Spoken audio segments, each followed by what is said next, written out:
सबको मेरा सादर प्रणाम। मेरा नाम डॉक्टर तारा देवी सेन है और मैं राजकीय वल्लभ महाविद्यालय मंडी हिमाचल प्रदेश में वनस्पति विभाग में असिस्टेंट प्रोफेसर के रूप में अपनी सेवाएं दे रही हूँ। आज मैं आप सबके समक्ष वर्तमान परिप्रेक्ष्य में शिक्षक की भूमिका विषय पर अपनी प्रस्तुति देने जा रही हूँ। हम सब जानते हैं कि शिक्षक हमेशा से ही समाज के निर्माता और भविष्य के शिल्पकार रहे हैं, परंतु वर्तमान समय में जब तकनीकी प्रगति, वैश्विक चुनौतियां और सामाजिक परिवर्तन तेजी से हो रहे हैं, तब शिक्षक की भूमिका केवल पढ़ाने तक सीमित नहीं रह गई है। कोविड-19 महामारी के बाद तो शिक्षा प्रणाली एक डिजिटल प्लेटफॉर्म पर स्थानांतरित हो चुकी है। आज सूचना के इस युग में जहां हर जानकारी एक क्लिक के साथ उपलब्ध है, शिक्षक केवल किताबों का ज्ञान देने तक केंद्रित नहीं रह सकता, बल्कि शिक्षक को अब ज्ञान देने के साथ साथ विद्यार्थियों को गहराई से सोचने, ज्ञान का विश्लेषण करने और सूचना का सही उपयोग करने के लिए प्रेरित करने की ज़रूरत है।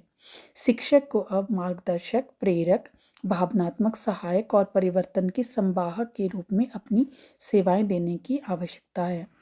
वर्तमान समय में विद्यार्थियों के सामने बहुत सारी चुनौतियां हैं, जैसे कि अधिक अंक प्राप्त करने का दबाव, समाज में बढ़ता हुआ नशा, मानसिक स्वास्थ्य समस्याएं, साथियों का दबाव, माता पिता का दबाव एवं सामाजिक दबाव, पर्यावरण प्रदूषण, फास्ट फूड कल्चर तथा बेरोजगारी इत्यादि। बच्चों को इनसे जूझने के लिए तैयार करने के लिए शिक्षक को अब अपनी भूमिका को नए दृष्टिकोण से समझना होगा और अपनी जिम्मेवारियों को केवल शिक्षा तक सीमित न रखते हुए समाज, पर्यावरण, तकनीकी और मानवीय मूल्यों में समन्वय बिठाने की आवश्यकता है। हालांकि शिक्षक बच्चों के व्यवहार में परिवर्तन को सबसे पहले नोटिस करते हैं और उनकी समस्याओं को समझने और समाधान देने की भी कोशिश करते हैं। वे सभी विद्यार्थियों को समान अवसर प्रदान करते हैं तथा बिना भेदभाव किए विद्यार्थियों की बौद्धिक एवं सांस्कृतिक विविधता का सम्मान करते हैं। वे सभी विद्यार्थियों को स्वागत योग्य वातावरण प्रदान करते हैं, लेकिन आज विद्यार्थियों के लिए भावनात्मक सहायक और मार्गदर्शक की भूमिका अधिक निभाने की आवश्यकता है। अगर हम देखें, वर्तमान समय में शैक्षिक प्रणाली अंक प्राप्त करने तक केंद्रित हो गई है और वास्तविक ज्ञान कहीं पीछे छूट गया है। ऐसे में यह आवश्यक हो गया है कि विद्यार्थियों को वास्तविक शिक्षा प्रदान करने के नए नए तरीके खोजे जाएं।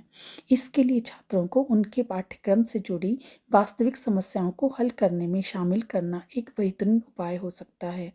जैसे कि यदि विद्यार्थी पर्यावरण का अध्ययन कर रहे हैं, तो उन्हें वास्तविक परियोजनाओं और प्रोजेक्ट वर्क में शामिल करना, जैसे कि प्रदूषण को कम करने एवं कचरा प्रबंधन के लिए नवाचार, जंगल की आग रोकने के तरीके, वृक्षारोपण अभियानों में उनकी भागीदारी सुनिश्चित करना, राष्ट्रीय धरोहर स्थलों, वनस्पति उद्यानों और उद्योगों के भ्रमण के माध्यम से उनको व्यवहारिक अनुभव प्रदान करना इत्यादि।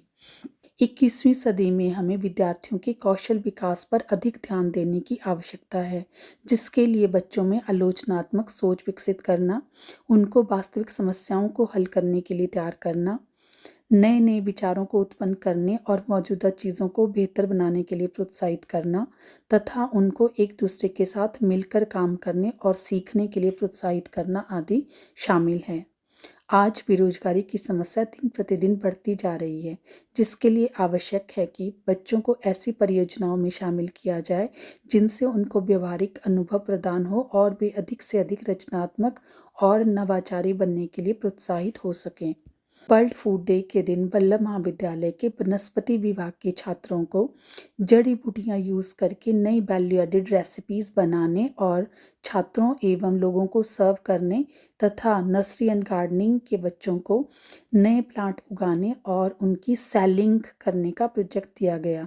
इन दोनों ही प्रोजेक्टों की हेल्प से बच्चों ने अपनी थ्योरेटिकल नॉलेज को व्यवहार में लाया। हालांकि इन सब चीज़ों को करने के लिए शिक्षकों के समक्ष भी बहुत सारी चुनौतियां हैं, जैसे कि नई नई तकनीकों को अपनाने का दबाव, विविध कक्षाओं का प्रबंधन, मानसिक स्वास्थ्य समस्याएं, प्रशासनिक कार्यों का बोझ और अंक प्राप्ति के साथ साथ छात्रों को वास्तविक शिक्षा प्रदान करने का दबाव। ऐसे में हमें आज के शिक्षकों को सशक्त बनाने की परम आवश्यकता है, जिसके लिए कि उनको नए कौशल सिखाने और अपने शिक्षण तरीकों को बेहतर बनाने के लिए प्रशिक्षित करना, उनके मानसिक स्वास्थ्य का ध्यान रखना तथा शिक्षकों के प्रयासों की सराहना करना और उन्हें प्रोत्साहित करना आदि शामिल हैं। इन्हीं शब्दों के साथ मैं कह सकती हूँ कि आज के समय में शिक्षकों की भूमिका और भी महत्वपूर्ण हो गई है। उन्हें सशक्त बनाने और उनकी भूमिका का सम्मान करने की आवश्यकता है। शिक्षकों का योगदान समाज और राष्ट्र के विकास के लिए अमूल्य है। धन्यवाद।